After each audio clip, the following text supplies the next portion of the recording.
আমি এমপি আর আপনি এমপি বানান, দুটোতে পার্থক্য আছে না? তাহলে আপনি 50। আচ্ছা দেখি আমরা কি করতে পারি। তাহলে আমি বলে যাচ্ছি, আমি দিলাম 50,000 টাকা, শরীফুল মান্না ভাই ওনার সংগঠন থেকে দিব। আমার থেকে পক্ষ থেকে দিব। ঠিক আছে ভাই? ঠিক আছে। তারপর এমপি সাহেব বলেন না, না না না, এমপি সাথে 50 দিচ্ছি, আপনি দিবেন, যা আমাদের থেকে দিবেন। ভাবি এমপি হয়েছে না বলেন আলহামদুলিল্লাহ। আপনি এখন বড় ভাই, আলহামদুলিল্লাহ বলে ভালো। এমপি বড় ভাই। আমি এমপি আর আপনি এমপি বানান, দুটোতে পার্থক্য আছে না? তাহলে আপনি 50। আচ্ছা দেখি আমরা কি করতে পারি। তাহলে আমি বলে যাচ্ছি, আমি আধা ঘন্টা শুধু এই জায়গায় দাঁড়াইছিলাম। কয় ঘন্টা? মাত্র আধা ঘন্টা। এরপরে কাম শুরু হয়েছে নি? শুরু হয়েছে নি?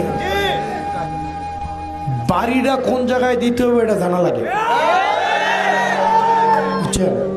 কোন জায়গায় এইটা জানা লাগে।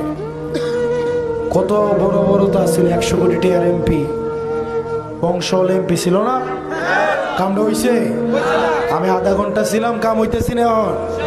আগামী 15 দিনের মধ্যে পুরোটা ইনশাল্লাহ কমপ্লিট হয়ে যাবে। আমার ভাই হাদি এবং আমরা একসাথে ইনসাফের লড়াইয়ের জন্য আমরা যাত্রা করেছিলাম। আল্লাহ আমার ভাই হাদিকে শাহাদাত হিসেবে কবুল করেছে।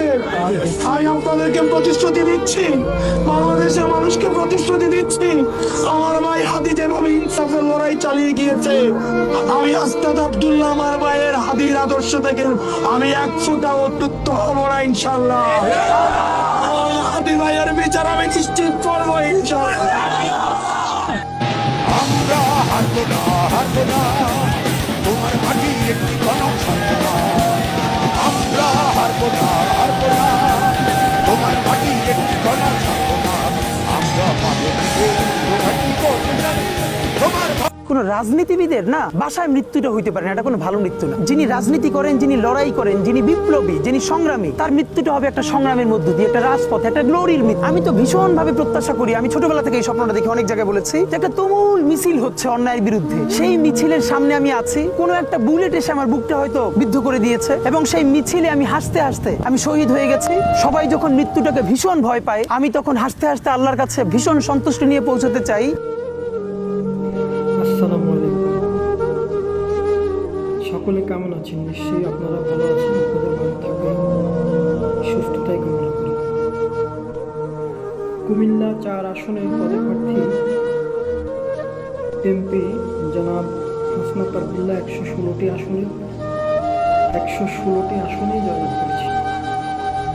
এটা একটা বিরল বিষয়, অনেক ক্ষেত্রে এমন দেখা যায় না। তোমাকে কুমিল্লার দেবিদ্বারের মানুষ তোমাকে কলিজা ভরে ভালোবাসা দিয়েছে, প্রাণ ভরে তোমাকে উজাড় করে দিয়েছে, ভালোবেসেছে। তোমার ইস্তেহার অনুযায়ী, নির্বাচনী তোমার ইস্তেহার অনুযায়ী তোমার যা যা কিছু করার ছিল, এখন দেখার বিষয় তোমার ওয়াদা অনুযায়ী তুমি কতটুকু কাজ করো। আপনারা কিছুক্ষণ পরে দেখতে পারবেন যে একটা মহিলা এসে তাকে বাবা বাবা বলে জড়িয়ে ধরে কান্না করছে, বলছে ইনশাল্লাহ তুমি জয়লাভ করবে। তোমার ইস্তেহার অনুযায়ী তুমি অনেকগুলো কথা বললে, সেই কথাগুলোর মধ্যে স্কুল, শিক্ষা প্রতিষ্ঠান, পোল কালভার্ট, রাস্তাঘাট, তোমার নির্বাচনী এলাকাতে তুমি উন্নয়ন করবে। মানুষের মধ্যে যারা কষ্টে আছে, ব্যবসায়ী, চাঁদাবাজ, দুর্নীতিবাজ, তাদেরকে দমন করবে, ব্যবসায়ীদেরকে নিরাপদ রাখার জন্য, সেটাও দেখার বিষয়। এবং 3 নম্বর তুমি একটা কথা বলেছিলে, ইনকলাব মঞ্চের মুখপাত্র জনাব শহীদ শরীফ ওসমান হাদি হত্যাকাণ্ডের জন্য তুমি লড়ে যাবে। আমি জানি তোমার নির্বাচনী এলাকা ঢাকা 8 নয়। তুমি একজন এমপি নির্বাচিত হিসাবে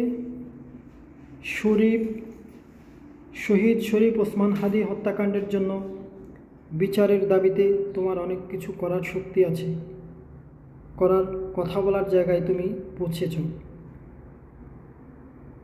মোট কথা, এতদিন যাবৎ তোমার ওয়াদাগুলো আমরা শুনলাম, এখন দেখার বিষয় তুমি মানুষের জন্য, ইনসাফের জন্য কতটুকু লড়াই করো। এখন এই দৃশ্যটা আমাদের চক্ষু সম্মুখে আসবে। তুমি বলেছিলে এক নির্বাচনী এলাকায় তুমি যখন গিয়ে বললে যে আপনারা তো লোকজন বলল যে এমপি সাহেব আসছেন, তো তুমি এটাই বলেছিলে যে আপনারাই তো এমপি বানাইছেন আমাকে। তো এই কথাটা যেন তোমার মনে থাকে। ধন্যবাদ। এখন দেখার বিষয়।